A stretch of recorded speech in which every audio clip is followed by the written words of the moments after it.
Fala rapaziada, tudo bem com vocês? Daniel Brownie falando, sejam bem-vindos a mais um vídeo aqui no canal Brownie Fogo. Pode falar, rapaziada, ó. A galera tá aqui cochichando. Pode... Somos nós aqui mesmo. Fala, rapaziada. Aí, ó. Estamos aqui no italiano, né? Geralmente é aqui que eu vejo com a rapaziada dos jogos quando eu não vou, né? Pra, porra, Caxias, uma missão. Então a gente ficou por aqui mesmo, viu no jogo no italiano aqui na Rua da Bambina, em Botafogo, zona sul do Rio de Janeiro. Antes de mais nada, cara, vou pedir pra você se inscrever no canal, ativar as notificações, aquilo tudo que eu sempre ressalto aqui.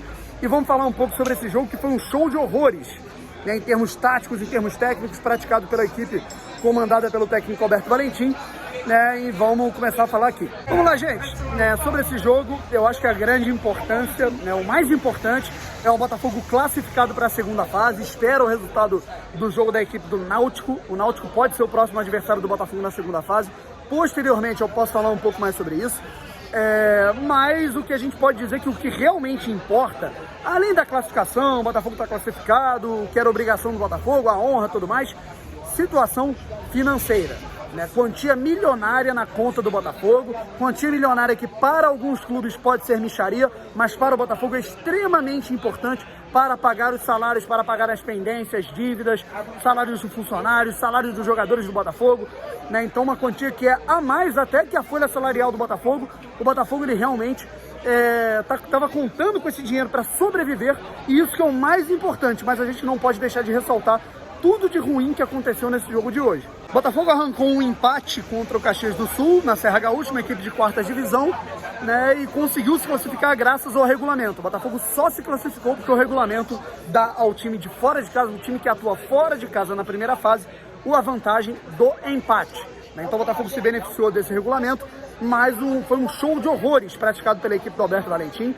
No primeiro tempo, já nos primeiros minutos, o time foi pressionado pela equipe do Caxias do Sul, o Gatito já foi obrigado a trabalhar, o Botafogo achou um gol numa bola parada. É claro que tem todo o trabalho, o mérito da equipe do Botafogo de ter feito um gol, não é só porque é bola parada que é sorte, né? Mas aí numa escorada do Carlos, o Pedro Raul consegue fazer o gol. Quero falar um pouco mais sobre esse jogador, né, que tem 3 gols em 3 jogos oficiais, 4 gols em 4 jogos se contarmos aí o amistoso da equipe contra o Vitória do Espírito Santo na pré-temporada. Então é um jogador que está realmente se destacando, mas a gente vai falar primeiro dos pontos negativos, que foram muitos. Logo depois o Botafogo sofre um gol, né, num mérito, um lindo chute acertado pela equipe do Caxias, um Caxias que estava imponente, querendo ditar o ritmo da partida, correndo atrás do placar, né? Logo de cara o Botafogo já saiu classificado no 0 a 0 porque o empate era do Botafogo, e era o jogo da vida do Caxias, né? Obviamente que dessa quantia milionária, uma parte do bicho ia para os jogadores. Os caras estavam se matando, acertaram um belíssimo chute.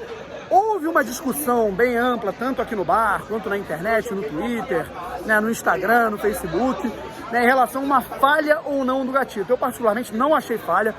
Pode ser discutido que era uma bola defensável pelo goleiro do Botafogo, mas sinceramente para mim a falha é do jogador que deveria cobrir ali o meio. Amanhã eu vou rever o jogo com mais calma, os lances e tudo mais, vou poder tirar as conclusões de quem falhou nesse gol, mas particularmente o Gatito poderia ter defendido essa bola? Poderia, mas foi um foguete, e sinceramente para mim foi mais mérito do jogador do Caxias do que demérito do goleiro paraguaio do Botafogo. Aí depois o Caxias começou a mandar no jogo, e a única oportunidade do Botafogo no primeiro tempo, da segunda metade do primeiro tempo para o fim da primeira etapa, foi do Guilherme Santos. Para mim um gol que é inadmissível um jogador profissional perder.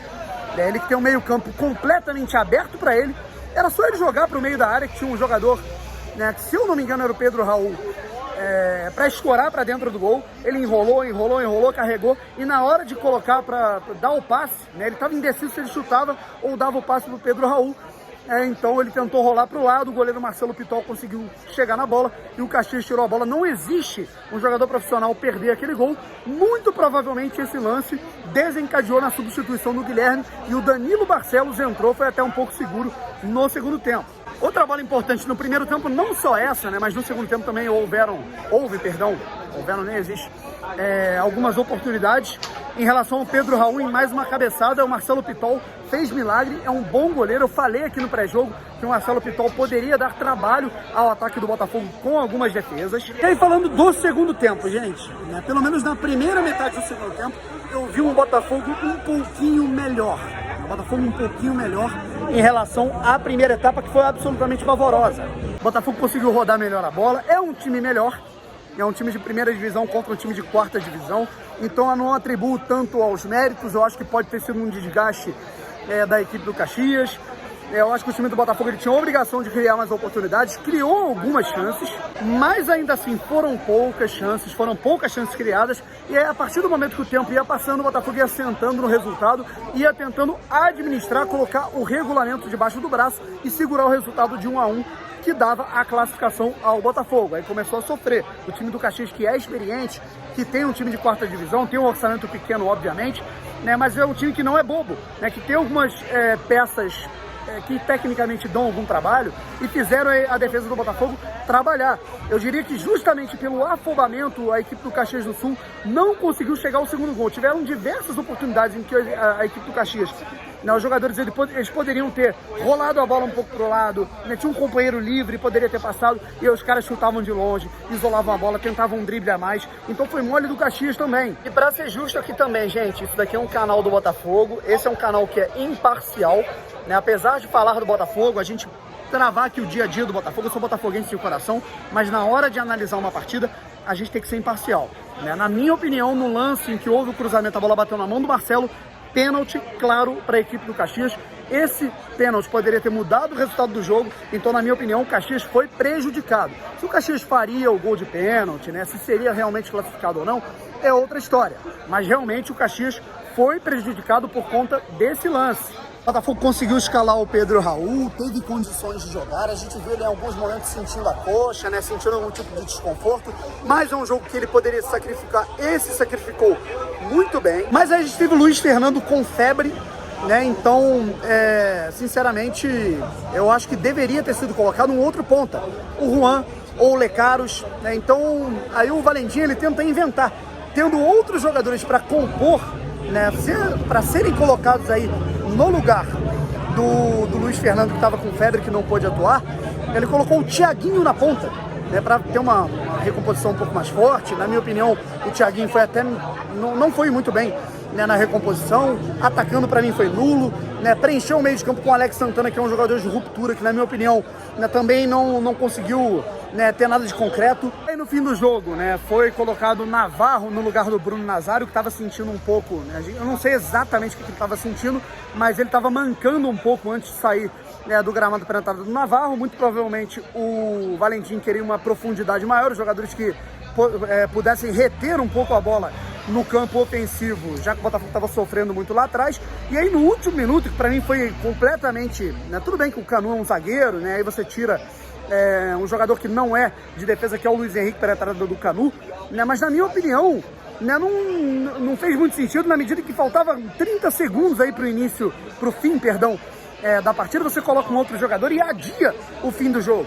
E aí, se eu tiver que destacar dois jogadores nesse jogo, além do Pedro Raul, é claro, né, que na minha opinião vem surpreendendo, é um cara que demonstra, né, mostra para Gustavo Noronha, mostra para Anderson Barros que você não precisa contratar nenhum veterano, contratar nenhum coroa para ser o camisa 9 da equipe, gastar 180 mil de salário para o Chiesa, né, para o Antônio Lopes, por exemplo, que também gastou uma fortuna de salário para o Brenner. Você pega um jogador com alto potencial, um jogador leve, jovem, de potencial de mercado e que quer vitrine, como o Pedro Raul, um jogador jovem, que vai render muito mais. São 4 gols em 4 jogos e, além disso, cara, uma frieza absurda. O Pedro Raul catimbava, o Pedro Raul cavava falta, ele prendia a bola com maestria no campo ofensivo. Para mim, o Pedro Raul foi o grande destaque desse jogo, ao lado, mais uma vez, de Marcelo Benevenuto.